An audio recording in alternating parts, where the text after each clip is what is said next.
ये अटल सत्य है कि बिना विश्वास के परमात्मा नहीं मिलता। जी। कबीर साहब भी कहते हैं, मुँह को कहाँ ढूंढे रे बंदे, मैं तो तेरे पास में, खोजी होए तुरंत मिल जाऊं एक पल की तलाश में, कहें कबीर सुनो भाई साधो मैं तो हूं विश्वास में। हम विश्वास के बिना परमात्मा को पा ही नहीं सकते। लेकिन कहीं हमारा विश्वास अंधविश्वास तो नहीं, हमने इस पे भी विचार करना है। विश्वास तब करना है जब हमने हर चीज को परख लेना है। तब हम जो विश्वास करते हैं परखने के बाद वो हमारा अटल विश्वास होता है। उसी विश्वास के कारण हमें परमात्मा की प्राप्ति होती है, हमारे जीवन में सुख आता है। और अगर हमने बिना परख किए अंधविश्वास कर लिया तो वही हमारे पतन का कारण बन जाता है। इसलिए कबीर साहब ने अंधविश्वास को पाखंड बोला है।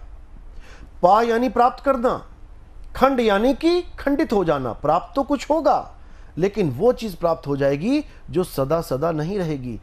खंडित वस्तु प्राप्त हो जाएगी जिसका आपको लाभ नहीं होगा। इसीलिए पाखंड को छोड़ के अखंड को, जो कभी खंडित नहीं होता, उसको प्राप्त करना है। और अखंड क्या है? अखंड केवल परमात्मा है। हे अर्जुन, आत्मा अखंड है, आत्मा कभी खंडित नहीं होती। आत्मा को छोड़ के इस दुनिया में सब कुछ खंडित हो जाता है। यहां तक कि मेरी काया भी खंडित हो जाएगी। कृष्ण जी के भी पैर में जब तीर लगा तो ये काया खंडित हो गई। लेकिन कोई कहे कि तीर लगने से कृष्ण जी की मृत्यु हो गई, ये बिल्कुल झूठ है। आज ये छापा जा रहा है हर जगह कि कृष्ण जी की मृत्यु तीर लगने से लगी हुई। कृष्ण जी तो अजन्मे हैं, वो नित्य हैं, वो शाश्वत हैं। कृष्ण जी एक तीर से नहीं मरने वाले, उनको तो तीर छू भी नहीं सकता, क्योंकि वो शरीर नहीं, वो आत्मा है। नैनम छिंदंती शस्त्राणी नैनम दहती पावका, क्या बोला गया? और हम क्या कर रहे हैं?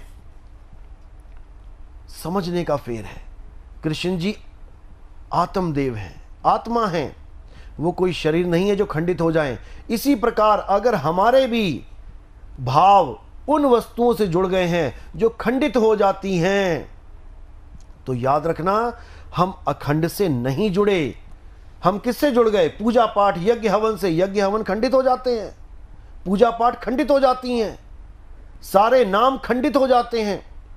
कबीर साहब कहते हैं 52 अक्षर लोक त्रय, सब कुछ इन्हीं माही, ये आखर खिर जाएंगे, यानी खंडित हो जाएंगे।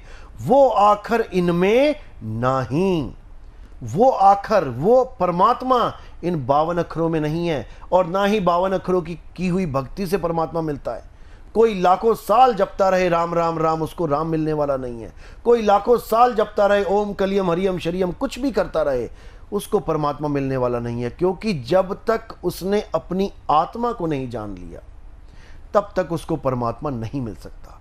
इसलिए कबीर साहब ने भी बोला कि जल में मीन प्यासी, मोहे देखत आवे हांसी, आत्म ज्ञान बिना नर भटके, कभी काबा कभी काशी।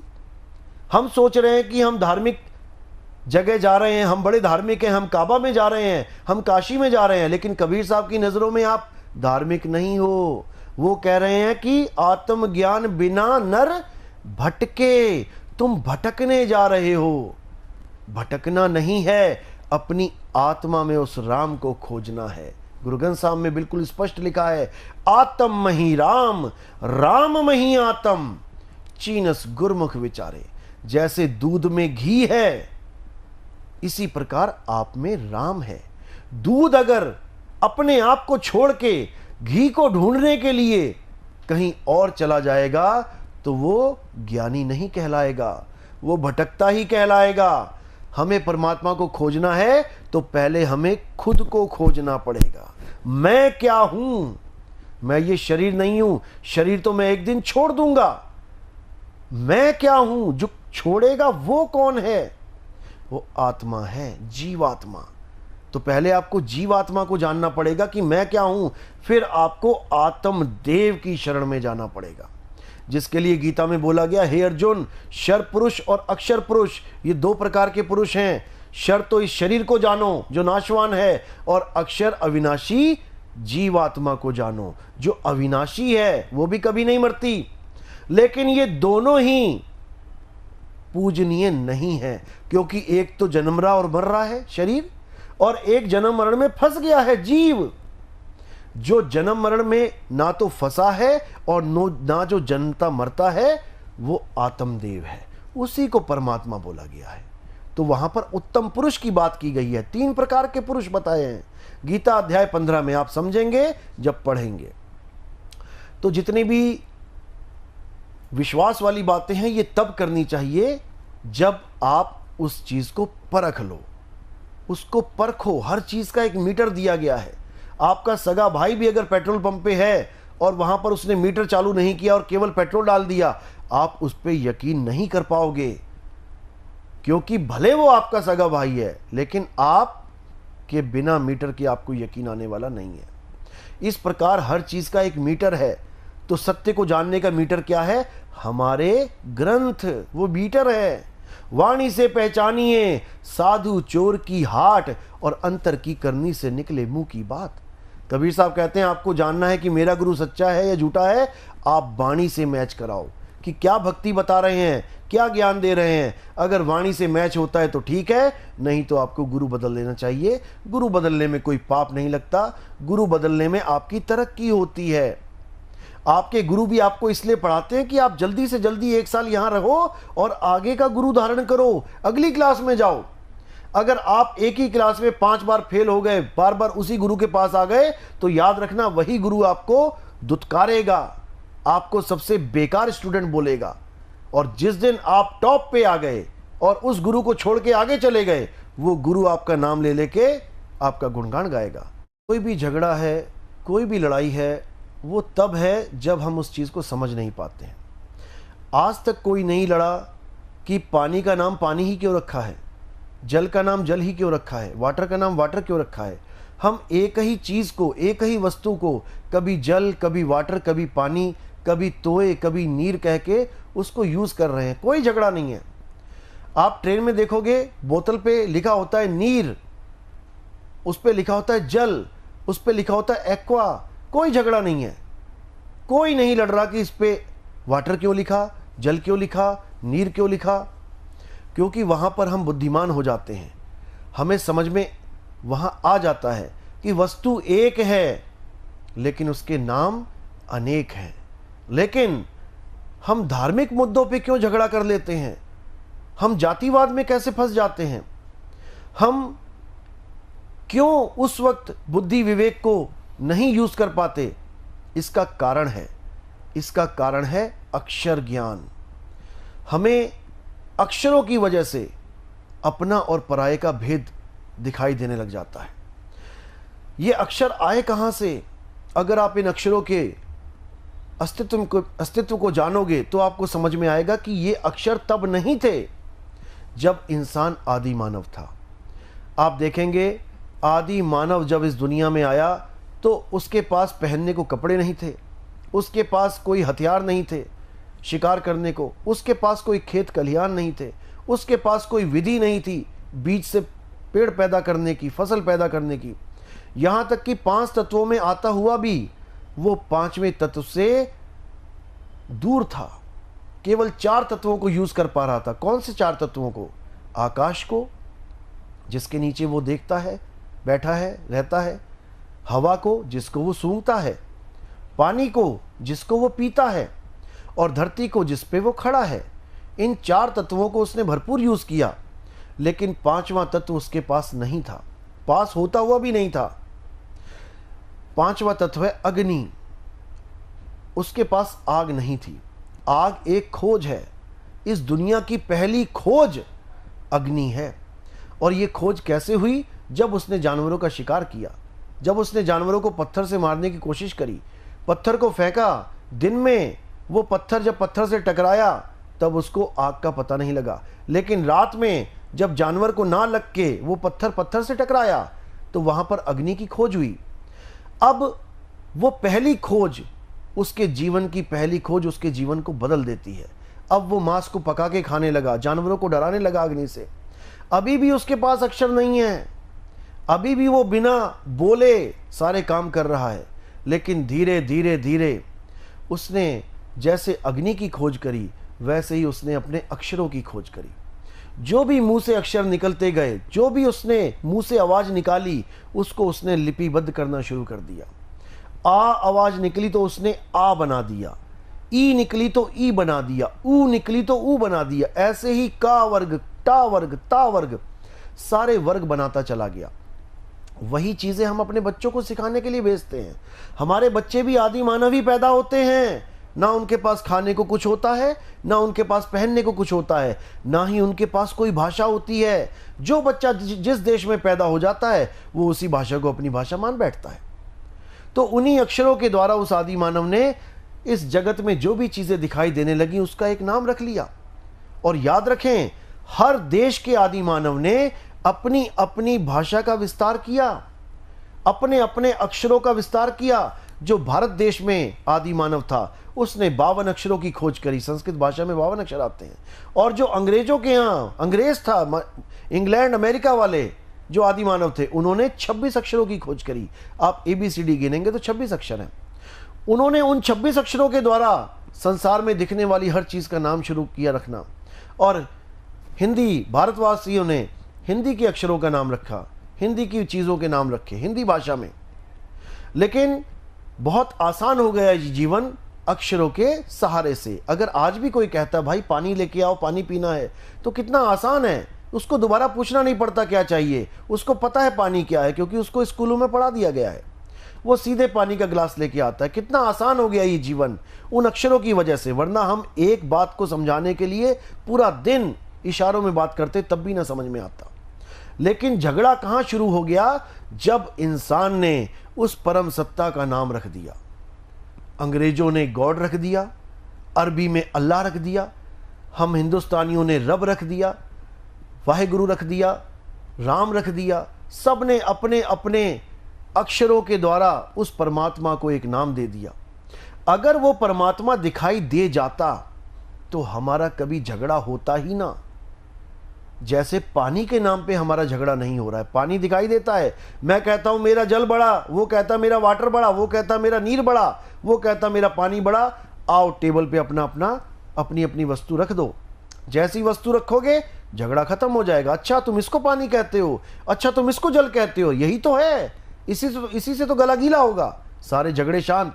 लेकिन परमात्मा के नाम पे झगड़े क्यों होते हैं? क्योंकि परमात्मा कोई सामने रख नहीं सकता, परमात्मा को कोई दिखा नहीं सकता, इसलिए अब झगड़ा चालू है। मेरा राम बड़ा, मेरा अल्लाह बड़ा, मेरा वाहेगुरु बड़ा, जबकि सब एक ही परमात्मा के नाम हैं। ये नाम भी तब रखे गए हैं जब ये 52 अक्षरों की खोज की गई। अगर ये 52 अक्षर आदि मानव ना खोजता तो आप राम का नाम राम कैसे रखते? आप श्याम का नाम श्याम कैसे रखते? आप अपनी जात का नाम कैसे रखते? अपने धर्म का नाम कैसे रखते? आप अपने और अपने बच्चों का नाम कैसे रखते? ये नाम होते ही ना संसार में। राम का रा तब आया है जब पूरी वर्णमाला बनी है, वहां से रा और मां को उठा के आ का डंडा लगा के राम बनाया गया। धर्म बहुत ही संवेदनशील मुद्दा है। आज धर्म के नाम पे सब लड़ रहे हैं, सब झगड़ रहे हैं। असल में जो लड़ रहे हैं वो धर्म को जान ही नहीं पाए। जो कहते हैं हमारा धर्म खतरे में है, वो असल में जान ही नहीं पाए कि धर्म कभी खतरे में होता ही नहीं है। धर्म क्या है इसको अच्छी तरह समझना है। धर्म सबका अलग अलग होता है। एक ही परिवार में अगर 5 मेंबर हैं तो पांचों का धर्म अलग है, लेकिन हम समझ नहीं पाते कि धर्म क्या है, इसलिए हम अपने आप को एक ही धर्म में लिप्त कर लेते हैं। जैसे कोई पिता है तो पिता का धर्म क्या है, उसकी जिम्मेदारियां क्या हैं, ये बिल्कुल अलग होगा। और एक पुत्र का धर्म क्या है, ये बिल्कुल अलग होगा। राजा का धर्म क्या है, प्रजा का धर्म क्या है, मंत्रियों का धर्म क्या है, सैनिकों का धर्म क्या है, ये सब अलग अलग धर्म को समझेंगे, जानेंगे, तभी धार्मिक कहलाएंगे। नहीं तो अगर कोई कहे कि हम हिंदू धर्म में हैं, हम मुस्लिम धर्म में हैं, ये धर्म नहीं है। धर्म होता है धारण करना। जो आप धारण करते हो वही धर्म है। आप केवल और केवल सत्य को धारण करो, वही असली धर्म है। इसीलिए सनातन धर्म के आगे सत्य लगाया जाता है। सत्य सनातन धर्म। पहली बात तो ये समझ लो कि हमारा कोई धर्म ऐसा नहीं है जो बनता और बिगड़ता है। जो किसी आदमी के द्वारा बनाया या बिगाड़ा जाए। आज जितने भी धर्म चल रहे हैं ये सब मनुष्यों के चलाए हुए हैं। कहाँ था बौद्ध धर्म जब महात्मा बुद्ध नहीं थे? कहाँ था जैन धर्म जब महात्मा जैन नहीं थे? कहाँ था मुस्लिम धर्म जब मोहम्मद साहब नहीं थे? कहाँ था ईसाई धर्म जब ईसा मसीह नहीं थे? असली धर्म सत्य है, और सत्य को सनातन इसलिए बोला गया है क्योंकि सनातन का मतलब होता है जिसका कोई आदि और अंत ना हो। अगर किसी धर्म का आदि और अंत है तो इसका मतलब वो सत्य सनातन नहीं है। इसीलिए हमें केवल और केवल सत्य को समझना चाहिए, सत्य के अलावा किसी को नहीं जानना है। यही गीता का संदेश है। हे अर्जुन, जो सत्य को जान जाता है वही धार्मिक है। जो शरीरों की पूजा में लिप्त रहता है वो कभी परम गति को प्राप्त नहीं कर सकता। शरीर तो रथ हैं, शरीर रथ हैं, हम शरीर नहीं हैं। हे अर्जुन, तू और मैं शरीर नहीं हैं। शरीर तो हमारे रथ हैं, एक दिन नाश हो जाएंगे, लेकिन तू और मैं कभी नाश नहीं होंगे। जिस प्रकार तुम और मैं नाश नहीं होंगे उसी प्रकार ये समस्त राजा भी कभी नाश नहीं होंगे। ना तो ये कभी पैदा हुए हैं और ना ही इनका कभी नाश होगा। लेकिन जो हमें चीज़ दिखाई दे रही है हम उसी को सत्य मान लेते हैं, जबकि जो चीज़ हमें दिख रही है वही असत्य है। कबीर साहब कहते हैं, जो दिखे सो माया संतो।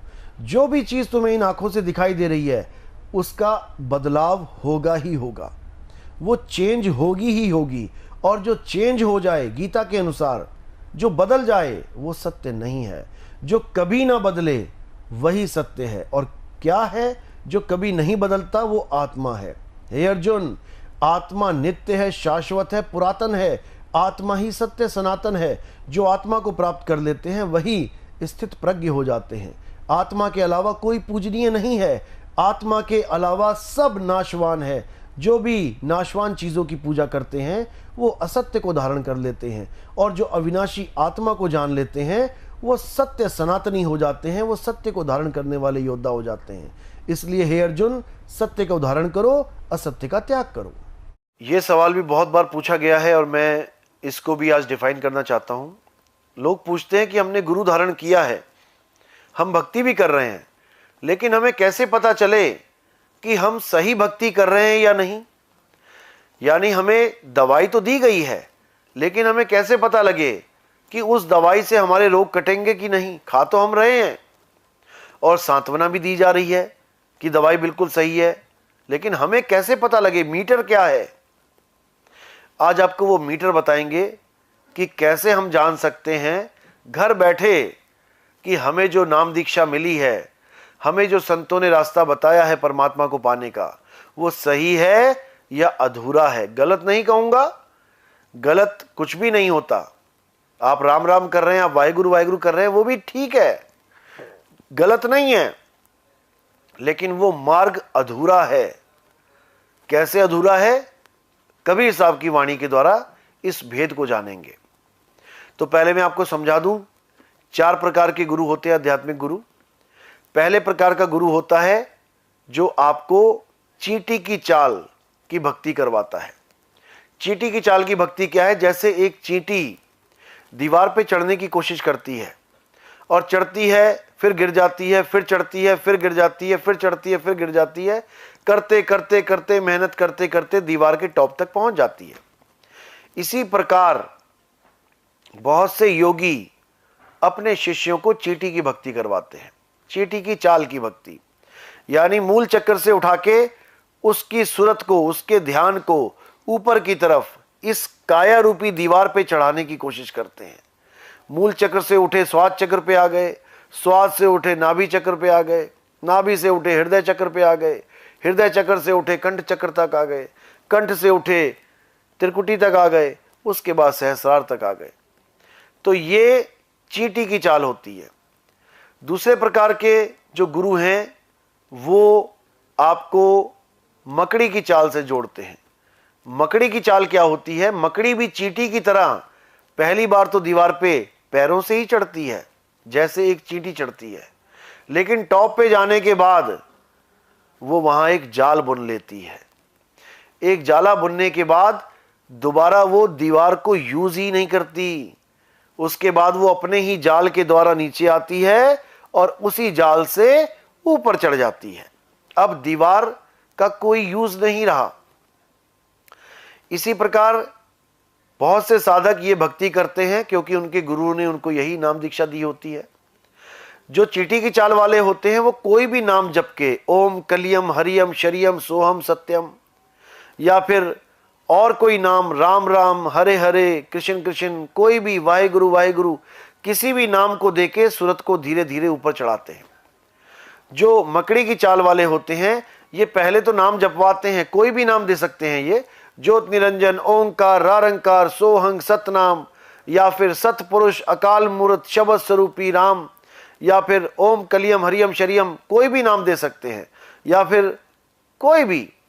तो ये पहले तो नाम जपवा के आपको त्रिकुटी तक पहुंचाते हैं, यानी चींटी की चाल वाली भक्ति होगी।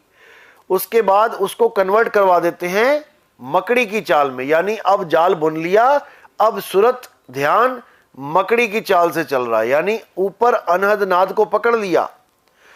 मकड़ी का जाल क्या है? अनहद नाद की आवाज। उस आवाज को पकड़ के सुरत नीचे जा रही है, ऊपर जा रही है, नीचे जा रही है, ऊपर जा रही है, यानी मकड़ी की तरह। इस चाल को कहते हैं मकड़ी की चाल। ये भी पूर्ण चाल नहीं है, ये भक्ति भी पूर्ण भक्ति नहीं है। तीसरी भक्ति क्या होती है? श्वासों के साथ चलना, मछली की चाल। मछली की चाल क्यों बोला? क्योंकि मछली के पास एक गुण होता है कि पानी अगर इधर को बह रहा है तो मछली उल्टी छलांग मारती है। इसी प्रकार ये सुरत श्वासों के साथ जब चलती है तो उलट जाती है, फिर ये श्वासों के साथ ऊपर की तरफ जाती है, श्वास नीचे सुरत ऊपर। इसी को मछली की चाल बोलते हैं। इसमें गुरु लोग जो नाम देते हैं कोई भी नाम दे सकते हैं। श्वासों के साथ सांस अंदर ली सो, बाहर छोड़ी हंग, श्वास अंदर ली को हंग, वो हंग, ओ हंग, रा म सो हंग, कोई भी नाम दे सकते हैं। सतगुरु सतनाम, वाहेगुरु वाहेगुरु कुछ भी दे सकते हैं। ओ शो कुछ भी दे सकते हैं। लेकिन फिर भी ये चाल अधूरी है, ये पूर्ण गति को प्राप्त नहीं करवा सकती। यानी चींटी की चाल, मकड़ी की चाल और मछली की चाल, जिसको जाप, अजप्पा और अनहद भी कहते हैं, ये तीनों ही आपको पार नहीं कर सकते। अब कौन सी चाल बची है? अब असली चाल जो है वो विहंगम चाल है। उस विहंगम चाल को जब आप जानोगे तो मकड़ी, मछली और चींटी, इन तीनों चालों को आप रिजेक्ट मार दोगे और सीधे विहंगम चाल से अपने परमात्मा तक पहुंचोगे, जिसके लिए कबीर साहब ने वाणी में स्पष्ट बोला, शब्द विहंगम चाल हमारी, कहें कबीर सतगुरदई तारी।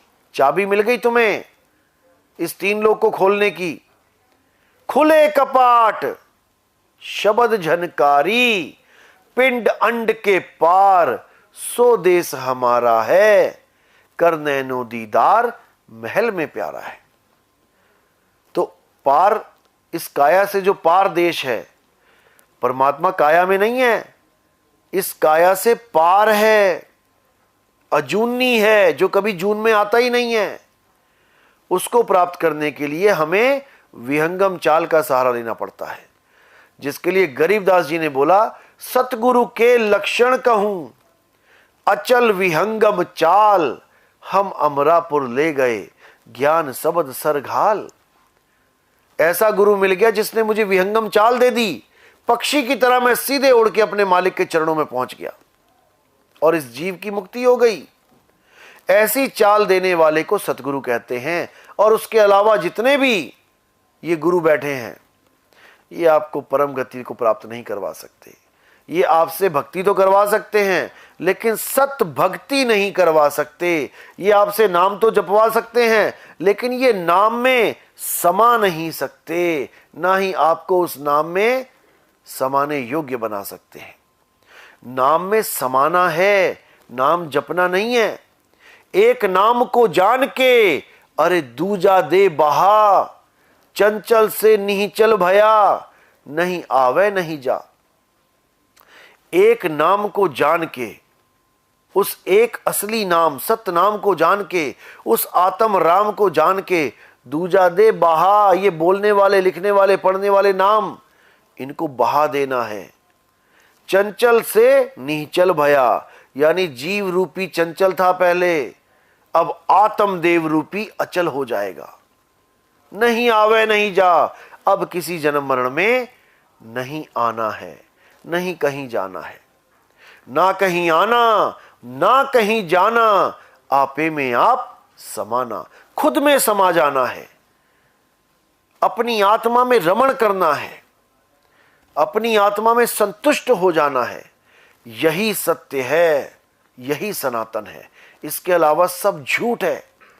तो कबीर साहब ने इन चारों चालों का भरपूर खुलासा किया और अपनी चाल को केवल और केवल विहंगम चाल बताया, ना कि ये ओम सोहंग जपने को विहंगम चाल बोला, ना कि ये ओम कलियम हरियम शरियम जपने को विहंगम चाल बोला। उनकी चाल विहंगम अचल है, अचल हो जाना है।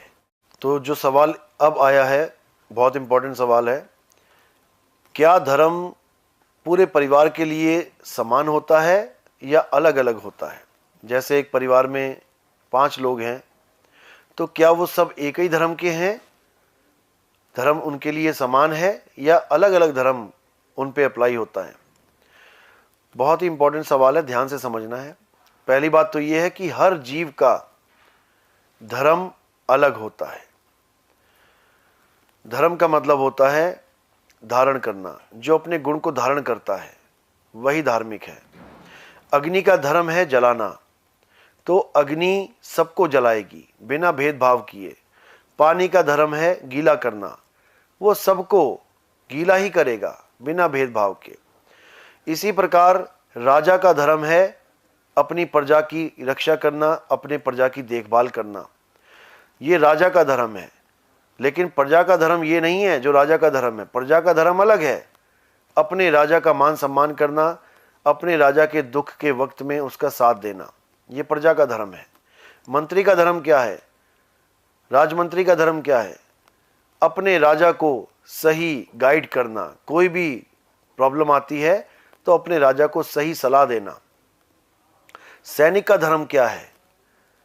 सैनिक का धर्म है राजा का हुक्म मानना और अपने राजा की प्रजा की रक्षा करना। सबके धर्म अलग अलग हैं, लेकिन हम केवल अपने आप को इन धर्मों में बांध बैठे हैं जो पूजा और कर्मकांड कहलाते हैं। पूजा करना अलग चीज है, कर्मकांड करना अलग चीज है। धर्म सबका अलग होता है। पति का धर्म अलग है। पति का धर्म है अपनी पत्नी की रक्षा करना, अपनी पत्नी की हर बात को समझना, अपनी पत्नी के सुख और दुख में उसका ख्याल रखना। पत्नी का धर्म है अपने पति की हर बात को मानना, अपने पति की इज्जत करना, अपने पति के साथ प्रेम करना।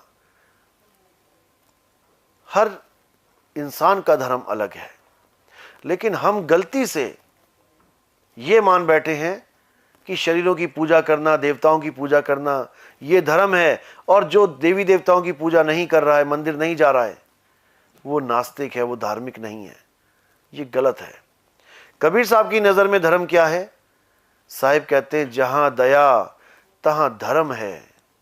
अगर आपके दिल में दया है तो एक धार्मिक व्यक्ति हैं आप रास्ते में जा रहे हैं, किसी को प्यास लगी है, तड़प रहा है, पानी पानी चिल्ला रहा है, और आप उससे ये पूछ रहे हैं कि तेरी जात क्या है, तेरा धर्म क्या है, तो समझ जाना कि आप कितने ही बड़े पुजारी क्यों ना हो, लेकिन आप धार्मिक नहीं हैं। धर्म का मूल दया है। जहां दया तहां धर्म है, जहां लोभ तहां पाप। अगर आप लोभी हैं तो आप 100% पाप करेंगे। ऐसा हो ही नहीं सकता कि आप पाप ना करें। आप कोई भी नौकरी करते हैं, चाहे सरकारी चाहे प्राइवेट, अगर आप लोभी हैं तो आप ऊपर की कमाई करेंगे ही करेंगे, ये पाप की कमाई करेंगे ही करेंगे, और उससे अपने बच्चों को पालेंगे, जो आगे जाके दुख का कारण बनेगा। ये होना ही होना है। लोभ है तो पाप है। अगर किसी को लोभ ही ना हो तो मैं कहता हूं इस दुनिया का सबसे बड़ा अमीर आदमी भी उस एक ईमानदार चपरासी को भी नहीं खरीद सकता। सारी दुनिया के अमीर आदमी मिलकर भी उस एक मामूली चपरासी को नहीं खरीद सकते जो ईमानदार है, जिसको लोभ नहीं है। तो इसीलिए जहां दया तहां धर्म है, जहां लोभ तहां पाप, जहां क्रोध तहां काल है, और जहां क्षमा तहां आप। जहां क्रोध है वहीं काल है, वही सत्यानाश है। क्रोध ही सत्यानाश है। अगर आप क्रोध करते हो तो आपके रिश्ते टिक नहीं सकते, आपके घर में बरकत हो नहीं सकती, आपके घर में शांति आ नहीं सकती। तबाही का नाम ही क्रोध है। इसलिए साहिब ने साफ बोल दिया, कामी क्रोधी लालची और इनसे भक्ति ना होए। भक्ति करे कोई सूरमा, जाति वर्ण कुल खोए। जात वर्ण कुल, इन तीनों को खोए। एक बार भी ना सोचे कि मेरी जात क्या है, एक बार भी ना सोचे कि मेरा वर्ण क्या है, और एक बार भी ना सोचे कि मैं किस कुल का हूं। यहां कोई किसी कुल का नहीं है। ये सब आ रहे हैं, जा रहे हैं। हिंदू मर रहा है, मुसलमान के यहाँ पैदा हो रहा है। मुसलमान मर रहा है, ईसाई के पैदा हो रहा है। ईसाई मर रहा है, सिखों के यहाँ पैदा हो रहे हैं। इंडिया में मर रहे हो, पाकिस्तान में पैदा हो रहे हो। पाकिस्तान वाले अमेरिका में पैदा हो रहे हैं। ये सब तुमने बांट दिया है इसको अक्षरों के आधार पे, जात पात और वर्ण। लेकिन इस प्रकृति में ये जात पात वर्ण की कोई अहमियत नहीं है। वो बच्चा कहीं भी पैदा कर सकती है। ये तुम सोच के बैठे हो कि मेरे घर जो बच्चा पैदा हुआ, मैं हिंदू हूं तो मेरा बच्चा भी हिंदू है। ये तुम्हारी गलतफहमी में, ये तुम्हारी गलतफहमी है कि मुसलमान का लड़का मुसलमान ही होगा। ये तो तुमने उसको इंजेक्शन दे दिया है, उसको पढ़ा दिया है कि बेटा तू हिंदू है, तू हिंदू है। जिस दिन उसने विवेक लगाया, विचार किया, उसने किसी और धर्म के ज्ञान को सुना और समझा, उसको वो ज्ञान अच्छा लगा, तो उसी दिन वो पलट जाएगा। वो हिंदू से मुस्लिम हो जाएगा अगर उसे कुरान की बात समझ में आ गई।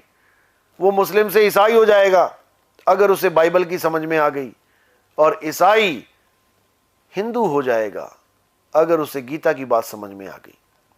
इसलिए बात सारी ज्ञान की है। कोई धर्म नहीं, कोई जात नहीं, कोई मजहब नहीं। ये सब 52 अक्षरों के खेल हैं। जब आदि मानव था तब कोई भी अक्षर की उत्पत्ति नहीं हुई थी। कोई अक्षर नहीं बना था तो ये धर्म के, जात के, पात के नाम कहां से आते? अगर आदि मानवों ने अक्षर की खोज ही ना की होती तो आज तुम्हारा कोई नाम तक ना होता। जात, धर्म और देश की तो बहुत दूर की बात है। अक्षर नहीं होते इसका मतलब यह नहीं कि तुम्हारा जीवन ना होता। गाय, भैंस, बैल, बकरे, हाथी, घोड़ा, शेर, ये बिना अक्षरों के जीवन बिता के चले जाते हैं। बिना धर्मों के, बिना वर्णों के, बिना जात पात के पूरा जीवन जी के चले जाते हैं। पैदा भी होते हैं, पलते भी हैं और बच्चे पैदा भी करते हैं बिना ये जाने कि मेरी जात क्या है, मेरा धर्म क्या है, मेरा वर्ण क्या है। इसी प्रकार इंसान भी इन 52 अक्षरों की वजह से इन जात पात धर्म में फंसा है। नहीं तो हम सब एक ही जात के हैं। मनुष्य चोला, यही हमारा धर्म है। मानवता ही हमारा धर्म है। हम मनुष्य हैं, मानवता इस मनुष्य का धर्म है। अगर हम मानवता को ही भूल जाएं तो लोग हमें कहेंगे तुम मनुष्य नहीं हो, तुम तो राक्षस हो, तुम तो नीच हो। इसलिए मानवता यानी ह्यूमैनिटी ये यूनिवर्सल रिलीजन है हमारा। मानवता ही हमारा वैश्विक धर्म है। हिंदू, मुस्लिम, सिख, ईसाई, जैन, बौद्ध हम बाद में हैं। पहले हम इंसान हैं। इंसान को इंसान की मदद करनी चाहिए, यही धर्म है। आज कहीं भूकंप आ जाता है, देश में तबाही मच जाती है, हम कितना दिखावा करते हैं। हमारे देश से 2 हवाई जहाज भर के गए खाद्य सामग्री के, हमारे यहां से डॉक्टरों की टीम गई, हमारे यहां से फौजी गए, हमारे यहां से वॉलंटियर गए। कितना दिखावा करते हैं हम कि हम कितने मानवतावादी हैं, और जब 2 देश आपस में लड़ने लग जाते हैं तब भूल जाते हैं मानवता, तब भूल जाते हैं कि एक एक गोली पे किसी की छाती पे वार होगा, हर गोली पे किसी का नाम लिखा है, गोली से मर रहा है तो ठीक है, और प्रकृति ने जब मारा, भूकंप ले आई, सुनामी ले आई, तो तुम मदद करने चले जाते हो। तुम खुद लोगों को मारो तो ठीक है, प्रकृति मारे तो तुम दयावान हो जाते हो। तब तुम्हारी दया कहां चली जाती है? जब तुम बड़े बड़े युद्ध करते हो, बड़े बड़े परमाणु बम फेंकने का विचार करते हो, तब कहां चली जाती है ह्यूमैनिटी? इसलिए हमें यह पाखंडवाद को छोड़ के एक धर्म, मानवता धर्म को अपनाना चाहिए। और उस परमात्मा को पाने के लिए ये तरह तरह की विधियां चल रही हैं। जैसा जिसको गुरु मिला है वैसी विधि बता रहा है, जैसा जिसको मार्गदर्शक मिला है वैसा मार्ग बता रहा है।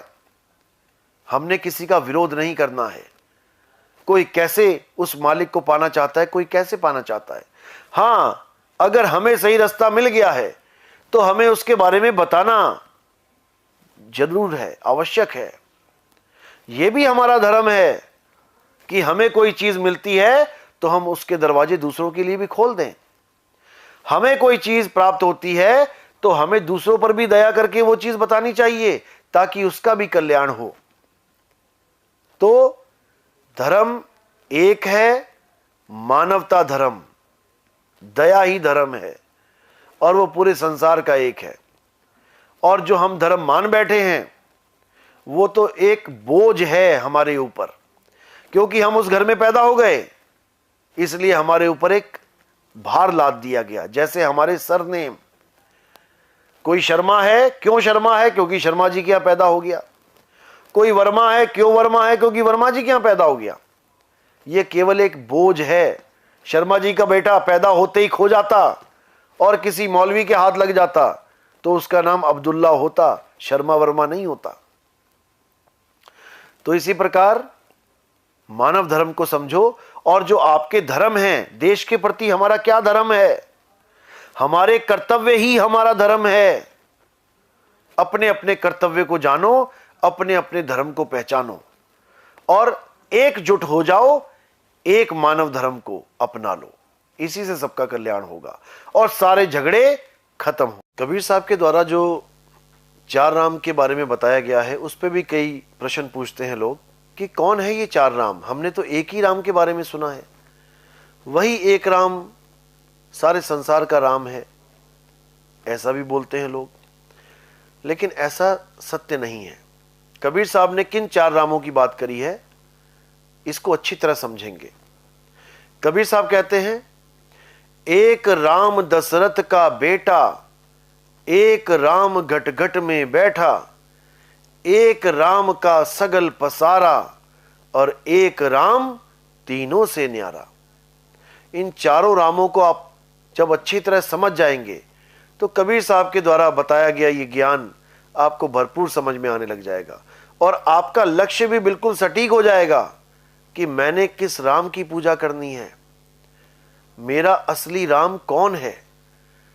तो कबीर साहब समझाते हैं, पहला राम दशरथ का बेटा, यानी ये काया राम। हम किसी की भी काया देख के पहचान पाते हैं कि वो कौन है। हम किसी का भी शरीर देखते हैं तब हम पहचान पाते हैं वो कौन है। अगर हनुमान जी का शरीर हम देख रहे हैं, गदा लिए खड़े हैं, तो हम कभी नहीं कहेंगे कि वो राम जी है, हम कहेंगे हनुमान जी हैं। यानी हम शरीर से ही पहचान रहे हैं। इसलिए कबीर साहब का पहला राम तन राम है, जो शरीर है, ये तन राम ही पहला राम है, यानी किसी का बेटा है। ये शरीर किसी ना किसी का बेटा है। एक राम दशरथ का बेटा, एक राम घट घट में बैठा, अब ये दूसरा राम कौन है? ये जीव राम है, जो इस शरीर को चलाता है, जिसकी ताकत से ये शरीर चलता है, जो 1,84,000 शरीरों को चला रहा है और 1,84,000 में ही भटक भी रहा है, उसको जीवात्मा कहते हैं।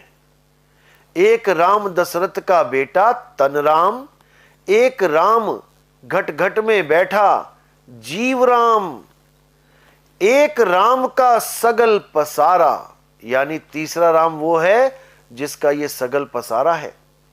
आप देखोगे यहां पर दुनिया में जंगल ही जंगल थे जब आदि मानव आया, लेकिन आज कितने बड़े बड़े शहर बन गए, कितनी ऊंची ऊंची बिल्डिंगें बन गई, कितने घर बन गए, कितनी दुकानें, कितना कुछ बना दिया। ये सारा पसारा कहां से आया? भगवान ने तो नहीं बनाया, तो किसने बनाया? ये मन राम ने बनाया है। जो आपके अंदर मन बैठा है, ये तीसरा राम है। इसी के द्वारा आप 1 से 2, 2 से 4 करते हो। आप पैदा हुए अकेले थे, बड़े हुए अकेले हो, और अंदर मन राम इच्छा प्रकट कर देगा कि अब मुझे एक स्त्री चाहिए शादी करने के लिए। उसके बाद 2 बच्चे भी हो जाएंगे और ये पसारा फैल जाएगा। एक राम का सगल पसारा, ये कौन है? ये मन राम है। और एक राम तीनों से न्यारा। अब ये तीनों रामों से न्यारा कौन है? क्योंकि भरमाने वाले भरमा देते हैं कि नहीं, देखो कबीर साहब ने हर जगह एक राम एक राम एक राम ही बोला, राम तो एक ही है। ऐसा नहीं है। एक राम बोला दशरथ का बेटा, एक राम घट घट में बैठा, एक राम का सगल पसारा, एक राम तीनों से न्यारा। यानी तीनों रामों को जानो, और उससे न्यारा जो है वो चौथा राम है। जब तक इसको नहीं समझोगे, जब तक आपको समझ में आने वाला नहीं है कि आपको किस राम की पूजा करनी है, किस राम की शरण में जाना है। पहला राम दशरथ का बेटा वो शरीर रूपी रथ है, राम जी का वो रथ है। तुम रथ को राम समझ बैठे हो, तुम रथ को कृष्ण समझ बैठे हो। इसी प्रकार तुम अपने शरीर को अपना स्वरूप समझ बैठे हो, जबकि तुम एक दिन ये शरीर छोड़ के जाओगे। तो जो जाएगा वो कौन है? वो रथ तो नहीं है। रथ तो धराशायी हो गया, रथ तो गिर पड़ा, मिट्टी में मिल जाएगा। वो कौन है जिसे यमदूत लेके जा रहे हैं? वो रथ नहीं है, वो जीव है। यानी एक राम इस काया को गिरा के दूसरे राम यानी जीव आत्मा को पकड़ के यमदूत लेके जा रहे हैं। अब तीसरा राम जो ये मन राम है, इसके भी खेल को समझ लो। इस मन के मते ना चालिए, ये मन है पक्का दूत।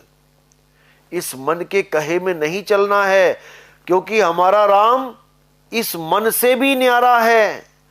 बहुत से गुरु ये बोल देते हैं कि मन ही परमात्मा है, मन ही ईश्वर है, मन को ही प्रेम करो, मन को कभी दुखी मत करो, मन जो कहता है वो कर दो। ऐसे भी बैठे हैं, लेकिन कबीर साहब बिल्कुल मना करते हैं। मन के मते ना चालिए, मन के मते मत चलो। मन तो पता नहीं कहां कहां ले जाए। अगर मन चला भी जाता है कहीं और गलत जगह जा रहा है, तो इस तन को रोक लो। मन जाता है तो जाने दे, तू थाम के राख शरीर, उतरा पड़ा कमान से क्या कर साके तीर। अगर मन कह भी रहा है कि चलो आज मीट खाने चलते हैं, अगर आज दारू पीने चलते हैं, तो उसको कहो तू जा, मैं नहीं जाऊंगा और ना ही मैं इस शरीर को जाने दूंगा।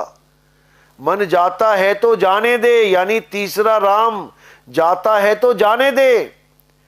तू थाम के राख शरीर, यानी तू पहले राम को, इस काया राम को पकड़ के रख, इसको जाने मत देना। उतरा पड़ा कमान से और क्या कर साके तीर। कमान से तीर उतरा पड़ा है तो कैसे चलेगा? कमान पे चढ़ा मत देना, नहीं तो पूरे वेग के साथ निकलेगा और तुम्हारी हानि करेगा। तो इन चारों रामों को कबीर साहब ने खूब समझाया है और इनके स्वरूप को भी समझाया है कि चारों राम के स्वरूप क्या हैं। जैसे काया राम का स्वरूप आपको दिखाई देता है सामने आंखों से, ऐसे ही जीव राम का स्वरूप क्या है। जो भेदी गुरु होता है वो इन चारों के स्वरूप को जानता है, और जो भेदी गुरु नहीं होता है वो एक भी राम की बात नहीं बता पाता। तो एक राम काया का स्वरूप, दूसरा राम जीव का स्वरूप। ये जीवात्मा का स्वरूप क्या है, कैसे पहचाने कि ये जीवात्मा है? तीसरा स्वरूप मन का स्वरूप। ये मन क्या है, कैसा दिखाई देता है? क्योंकि ये मन आपके साथ 24 घंटे रहता है और आप हर जगह इस मन का प्रयोग करते हो। मेरा मन कह रहा है कि आज मैं घूमने चला जाऊं, मेरा मन कर रहा है कि मैं चाय पीऊं, मेरा मन कह रहा है आज फिल्म देखने चला जाऊं। ये मन है कौन? जो कहता ही जा रहा है और तुम उसकी बात मानते ही जा रहे हो। क्या इस मन के साथ कभी मुलाकात हुई? क्या इस मन को कभी देखा, कभी जाना कि कौन है ये? तुम नहीं जानते इस मन को। ये मन बहुत शातिर है, ये मन बहुत शातिर है, और ये तुम्हें ऐसे फांस के रखता है कि तुम कभी सोच भी नहीं सकते कि तुम कहां फंस चुके हो। अब इन तीनों स्वरूपों को बताने वाला भेदी गुरु चौथे राम के स्वरूप को भी जानता है, जो हमारा शुद्ध चैतन्य आत्म स्वरूप, आत्म देव है, जीव स्वरूप नहीं। जीव आत्मा अलग है और परम आत्मा, आत्म स्वरूप अलग है, आत्म देव अलग है। जिसके लिए गीता में 15वें अध्याय में बोला गया, हे अर्जुन, इस दुनिया में 2 प्रकार के पुरुष हैं, एक शर पुरुष, एक अक्षर पुरुष। शर पुरुष तो हर जीव की नाशवान देही को जानो। ये नाशवान देही शर पुरुष है, और अक्षर पुरुष इन देही को चलाने वाली जीवात्मा, जिसकी वजह से ये चल रहा है, वो अक्षर पुरुष है। यानी पहला राम और दूसरा राम दोनों का जिक्र गीता में अध्याय 15 में कर दिया गया कि शरीर तो सबके नाशवान हैं, शरीर तो ये रथ हैं, रथ तो टूटेंगे, लेकिन जो जीव है वो अक्षर यानी अविनाशी है, वो कभी नहीं टूटेगा, लेकिन पूजनीय नहीं है। दोनों हैं लेकिन पूजनीय इन दोनों में से कोई नहीं है। ना तो ये शरीर पूजनीय है, ना इस शरीर को चलाने वाला जीव जो बंधन में बंधा है वो पूजनीय है। तो पूजनीय कौन है? उत्तम पुरुष तो अन्य है, वो चौथा राम है, वो आत्म देव है, वो आत्म राम है, जिसको प्राप्त करने पर ही तुम्हारा ये भव बंधन खत्म होगा, तुम सदा सदा के लिए मुक्त हो जाओगे। अब तुम्हें वापस आने की जरूरत ही नहीं पड़ेगी। जिसके लिए गीता में बोला है, हे अर्जुन, परम धाम वो धाम होता है जहां पर जाने के बाद जीव कभी वापस नहीं आता इस गर्भ जून में, इस नाशवान संसार में। क्योंकि ये संसार हमारा नहीं है, ये संसार काल का है। इसीलिए इसको मृत्यु लोक बोलते हैं, जहां पल पल मृत्यु होनी है, जहां कोई मृत्यु से नहीं बच सकता। इसीलिए कबीर साहब ने कहा, रहना नहीं देश बेगाना है, और ये धरती कागज की पुड़िया, बूंद पड़े घुल जाना है। कहे कबीर सुनो भाई साधो, सतगुरु नाम ठिकाना है, रहना नहीं देश बेगाना है। ये बेगाना देश है भाई, यहां पल का नहीं पता तुम्हारे साथ क्या हो जाए। भरा पूरा परिवार कार में जा रहा है, पता नहीं कब एक्सीडेंट हो जाए, पूरा परिवार खत्म हो जाए, और तुम्हारी पाई पाई जो तुमने जोड़ के ये महल बनाए हैं, ये सब कोई और भोग भोगेगा, कोई और ले जाएगा, कोई और अपने नाम पे करवा लेगा, तुम्हारे हाथ पल्ले कुछ रहने वाला नहीं है। इसलिए चारों रामों को जान लो और असली राम को समझ लो।